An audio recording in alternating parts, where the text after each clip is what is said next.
O canal Cinecultura apresenta The Cannonball Run, 1981. 23 fatos estranhos que você não sabia. Imagine um filme onde tudo parece estar fora de controle, e mesmo assim funciona. Uma corrida ilegal inspirada em eventos reais, um elenco fora da curva, bastidores repletos de improviso, acidentes graves, caos criativo e um resultado tão insano quanto fascinante. Hoje, vamos acelerar fundo na história de The Cannonball Run, conhecido por aqui como Uma Corrida Muito Louca, um clássico dos anos 1980 que não obedeceu a nenhuma regra, nem dentro, nem fora das telas. Você provavelmente já deu risada com as trapalhadas de Burt Reynolds, se impressionou com os carros velozes ou achou tudo uma confusão deliciosa. Mas o que você talvez não saiba é que por trás dessa comédia improvisada existe um universo de fatos inacreditáveis, decisões ousadas, erros mantidos de propósito e consequências que mudaram a história do cinema para sempre. De jatos ilegais a dublês feridos, de atores que nem sabiam o que estavam filmando até a estreia de Jackie Chan no Ocidente. Cannonball Run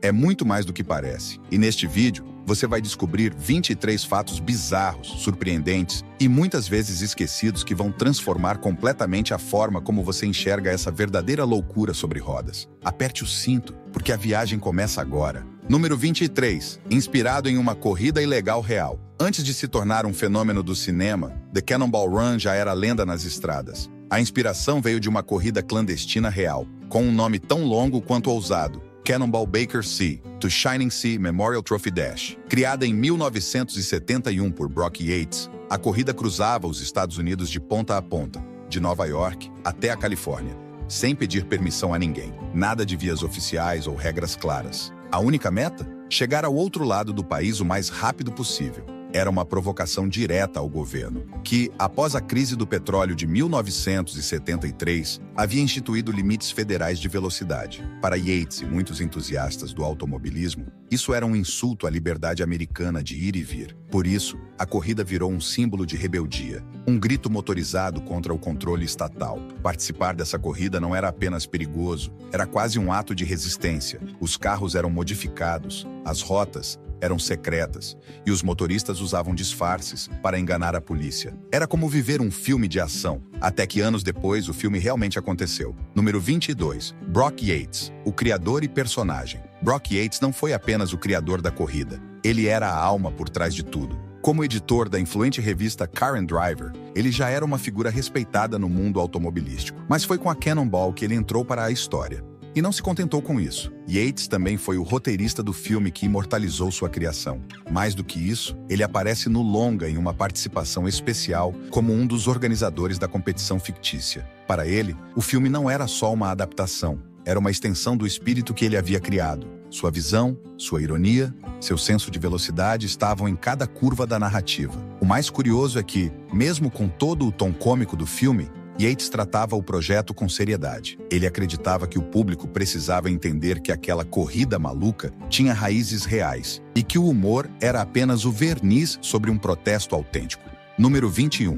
Steve McQueen. Quasi foi o protagonista. Antes de ser comédia, The Cannonball Run quase foi um thriller sério. A ideia original de Brock Yates era adaptar sua corrida para os cinemas em um estilo próximo ao do clássico Bullitt. Perseguições intensas, tensão crescente e um herói solitário em alta velocidade. E quem seria esse herói? O próprio Steve McQueen, o ícone do cinema de ação automobilística. Ele estava cotado para protagonizar o filme, trazendo consigo o peso de papéis emblemáticos e a credibilidade de quem realmente sabia pilotar. A proposta era ambiciosa: transformar a Cannonball em um épico de velocidade, com tons de crítica social e fotografia realista. Mas o destino interveio. Em 1980, McQueen faleceu vítima de câncer e o projeto ficou em suspenso. A ausência de seu nome mudou completamente o rumo do filme, que deixou de ser um drama carregado de tensão para se tornar uma comédia descompromissada e absurdamente caótica. Número 20. A transformação em comédia com Burt Reynolds. Com a morte de McQueen, o projeto ficou sem direção.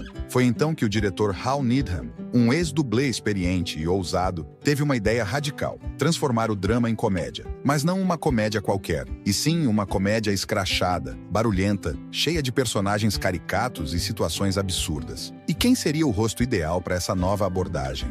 O carismático e galante Burt Reynolds, então no auge de sua carreira. Reynolds era mais do que um astro. Era um símbolo da virilidade descontraída do cinema dos anos 70 e 80. Amigo íntimo de Hal Needham, ele já havia trabalhado com o diretor em outros filmes de ação e sabia como transformar caos em entretenimento. Mas Reynolds não aceitou o papel tão facilmente. Ele sabia que o filme era um risco e exigiu algo à altura de sua reputação. Número 19. O maior salário já pago a um ator na época. Para estrelar The Cannonball Run, Burt Reynolds exigiu e recebeu $5 milhões, uma quantia impressionante para a época que o colocou no topo da lista dos atores mais bem pagos do mundo. Foi um marco na indústria cinematográfica, abrindo caminho para as futuras superestrelas de Hollywood negociarem valores milionários. Mas, curiosamente, Reynolds mais tarde admitiria em entrevistas que não gostava muito do filme. Para ele, foi uma decisão puramente financeira e emocional. Aceitou o papel por amizade com Hal Needham e pela promessa de um projeto divertido. E foi divertido,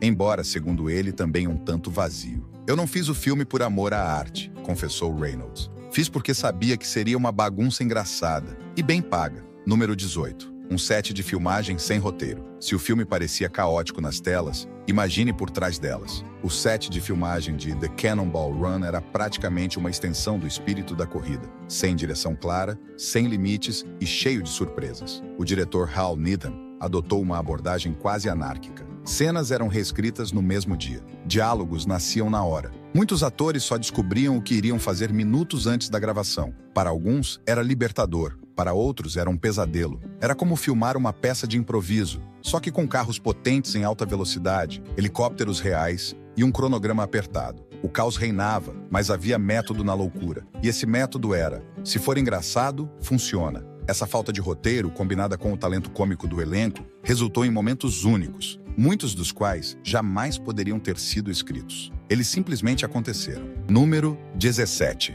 Farrah Fawcett. Achava que era um drama. Um dos exemplos mais curiosos do improviso desenfreado foi o caso de Farrah Fawcett, estrela de As Panteras, e um dos nomes mais famosos do elenco. Durante toda a produção, Farrah acreditava que estava atuando em um filme com elementos dramáticos. Ela interpretava sua personagem com seriedade, acreditando que estava envolvida em uma trama com peso emocional. Nada indicava a ela que o tom era cômico, e ninguém se preocupou em avisar. Foi só durante a estreia do filme, sentada entre os convidados e ouvindo o público explodir em gargalhadas, que Farrah finalmente percebeu: estava em uma comédia. A surpresa foi tamanha que ela não soube se ria ou chorava. Esse episódio se tornou lendário nos bastidores de Hollywood, um símbolo do improviso total que marcou a produção e de como nem mesmo os atores tinham ideia do que realmente estavam fazendo. Número 16. Dean Martin e Sammy Davis Jr. bêbados no set. Dizem que a verdadeira química entre Dean Martin e Sammy Davis Jr. não era apenas artística, mas também etílica. Em várias cenas, os dois chegavam ao estúdio ainda meio desembarcados da noite anterior, e as câmeras capturavam espontaneamente seus olhares marejados e falas desconexas. Em vez de repreender o elenco, o diretor Hal Needham incentivava essa leve falta de compostura, pois acreditava que esse espírito rebelde conferia um sabor único às cenas de improviso. O resultado? Momentos de pura sinergia cômica, como quando Martin insiste em entregar uma piada que ele mesmo esquece no meio do caminho, e Davis reage com uma gargalhada tão autêntica que quase quebra o takes. Essas sequências, longe de serem retocadas ou descartadas, viraram o charme caótico que os fãs tanto adoram. Número 15. Dom DeLuise. Não conseguia parar de rir. Interpretando o excêntrico Captain Chaos, Dom DeLuise trouxe ao set uma risada tão contagiante que se tornou marca registrada do personagem. Durante as filmagens das cenas mais absurdas, era comum ver Dom tentando entregar suas falas enquanto caía na gargalhada, seja por uma piada interna, por uma atrapalhada de algum colega, ou simplesmente pela própria energia frenética do roteiro. Ao invés de cortá-las na sala de edição, Needham decidiu manter várias dessas risadas espontâneas, convencido de que elas adicionavam veracidade e humanidade a loucura geral do filme. O som característico do riso de DeLuise acabou por funcionar como uma espécie de trilha sonora extra, sinalizando ao público que, acima de tudo, aquilo ali era uma grande celebração da comédia física. Número 14. Acidente grave. Dublê fica paralisada. No auge das filmagens, um dos momentos mais sombrios e marcantes aconteceu quando a dublê Heidi Von Beltz sofreu um acidente devastador a bordo de um Aston Martin sem cinto de segurança. Durante uma tomada que envolvia capotagens em alta velocidade, o veículo perdeu o controle e rolou violentamente, deixando Von Beltz com lesões na medula que a tornaram tetraplégica. A tragédia impactou profundamente toda a equipe, quebrando o clima festivo dos bastidores e colocando em evidência os riscos reais por trás das acrobacias glamorosas. De repente, o glamour das corridas malucas se chocou com a dura realidade das consequências físicas, lembrando a todos que, para cada cena empolgante na tela, há profissionais dispostos a arriscar tudo. Número 13. Mudança nas regras de segurança em Hollywood. O acidente de Heidi Von Beltz não ficou restrito aos estúdios. Ele reverberou em toda a indústria cinematográfica. Até então, o uso de cintos de segurança e equipamentos de proteção para dublês era, na melhor das hipóteses, uma recomendação flexível. Mas em decorrência daquele episódio, as produtoras passaram a adotar normas rigorosas. Todos os veículos usados em cenas de ação deveriam estar equipados com cintos de 4 pontos, estruturas de proteção reforçadas e sistemas de parada de emergência acessíveis ao piloto e ao coordenador de dublês. As seguradoras de cinema, por sua vez, elevaram premissas de cobertura apenas para produções que comprovassem tais protocolos. Essa revolução nas regras de segurança reduziu drasticamente acidentes graves e redefiniu a ética de filmagem de cenas perigosas em Hollywood. Número 12. Jato Learjet filmado ilegalmente. Em uma sequência de tirar o fôlego, o filme exibe um Learjet rasgando o céu em baixíssima altitude, provocando faíscas de frenesi no público. O que poucos sabem é que a produção não tinha permissão da FAA, Federal Aviation Administration, para voos tão próximos ao solo, uma infração que custou meses de investigações. Só depois de muita pressão política e de promessas de indenizações é que a FAA concordou em arquivar o processo, mas não sem antes multar a produtora e ameaçar os responsáveis com acusações criminais. Essa polêmica quase custou a continuidade das filmagens e tornou-se um exemplo de como a busca por imagens espetaculares pode cruzar perigosamente a linha da legalidade. Número 11. Perseguição causou intervenção policial real. Enquanto rodavam uma das perseguições mais frenéticas pelas ruas de Las Vegas, a equipe de filmagem decidiu não avisar as autoridades locais para não perder a autenticidade nas reações. O resultado? Policiais de verdade,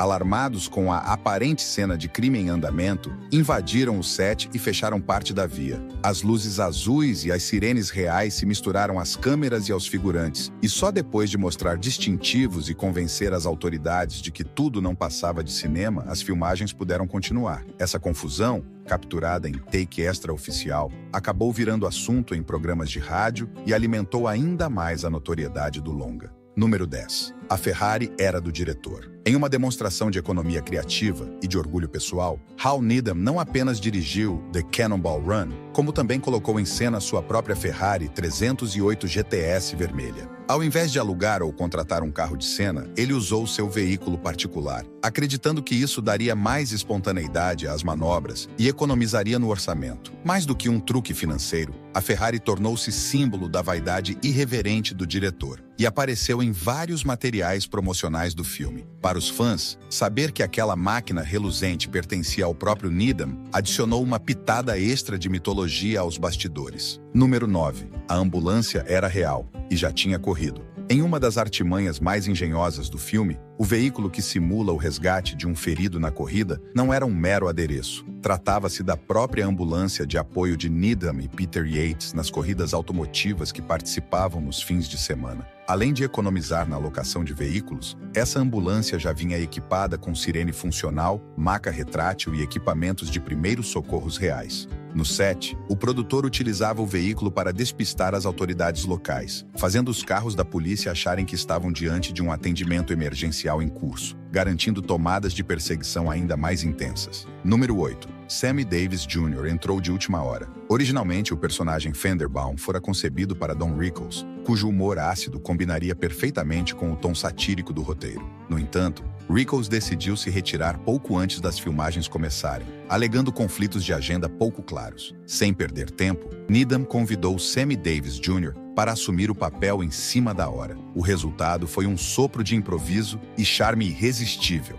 Davis injetou no personagem uma mistura de elegância, humor solto e ginga típica de sua personalidade multifacetada. Essa escolha de última hora tornou-se um dos grandes trunfos do filme, transformando Fenderbaum em figura icônica. Quem diria que uma troca de elenco de última hora renderia tanto carisma na tela? Número 7. Roger Moore parodiou James Bond. E isso deu problema. Na pele de um piloto fanático, Roger Moore interpreta um personagem que, em seu delírio ególatra, acredita ser o próprio 007 em missão secreta. A cena, carregada de referências diretas aos gadgets e à pose icônica de Bond, foi recebida com risos no set, mas irritou profundamente os detentores dos direitos da franquia. Pouco depois da estreia, a Eon Productions exigiu a inclusão de cláusulas em todos os contratos futuros de Roger Moore e de outros atores de Bond, proibindo qualquer paródia ou imitação pública do agente secreto. A medida garantiu controle total sobre a imagem de Bond, mas também ficou marcada como uma reação exemplar do poder de um estúdio ao ver sua criação satirizada. Número 6. Jackie Chan. Primeira aparição no cinema ocidental. Ainda desconhecido do grande público fora da Ásia,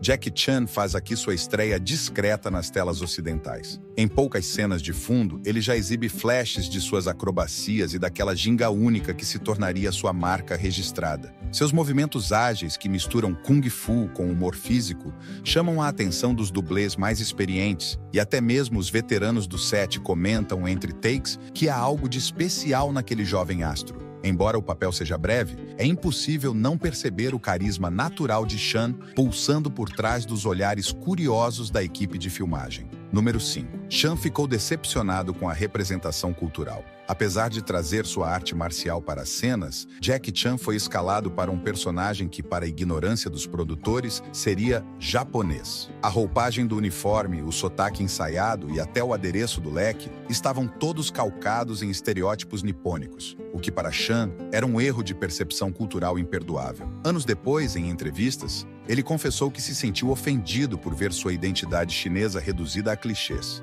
Essa decepção serviu de lição para o mundo do entretenimento. Representar outra cultura sem consultá-la é um atalho para a falta de autenticidade e para o desgaste da confiança do público. Número 4. A crítica detestou o filme. Mesmo reunindo um elenco cheio de estrelas, The Cannonball Run foi recebido com desprezo pela imprensa especializada. Roger Ebert, um dos críticos mais temidos dos Estados Unidos, não poupou palavras. Concedeu meia estrela e definiu o longa como uma salada de piadas desconexas e ação sem propósito. A maioria dos jornalistas concordou, classificando o filme como desorganizado e raso. No entanto, ao contrário do veredito cinéfilo, essa recepção negativa transformou o filme em uma curiosidade cult. Afinal, a repercussão polêmica atiçou a curiosidade de quem queria julgar por si mesmo. Número 3. Sucesso estrondoso de bilheteria. O paradoxo foi completo. Criticado pela imprensa, idolatrado pelo público. Com um orçamento modesto de 18 milhões de dólares, The Cannonball Run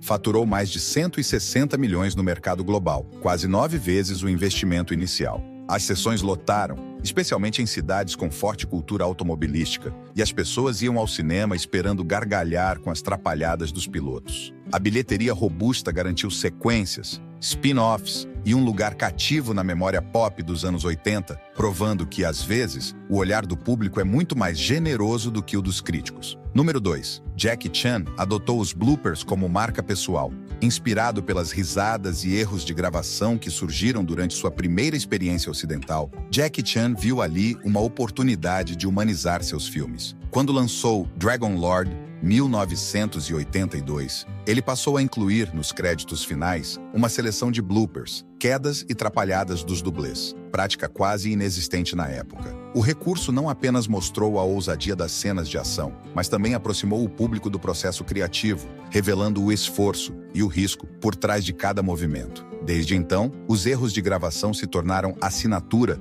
nos filmes de Chan, símbolo de transparência e respeito pelos fãs. Número 1. O filme inspirou um clássico dos videogames pouco tempo após o sucesso nas telonas. O designer japonês Yu Suzuki confessou que se inspirou diretamente nas corridas malucas e nos icônicos carros de The Cannonball Run para criar o lendário jogo de arcade OutRun, 1986. Ele buscou reproduzir a sensação de liberdade e velocidade vistas no filme, desde as curvas em estradas costeiras até o visual vibrante dos veículos. O resultado foi um dos maiores sucessos dos fliperamas da década de 80, eternizando a estética de The Cannonball Run, em pixels e joystick, e provando como o cinema pode transcender formatos e gerar novas formas de entretenimento. The Cannonball Run nunca foi pensado para ser uma obra-prima, mas talvez por isso mesmo tenha se tornado um clássico cult. Ele representa uma era em que o cinema podia ser louco, perigoso, improvisado e ainda assim cativante. Entre carros velozes, piadas absurdas e erros transformados em acertos, o filme conquistou o público pela ousadia. E aí,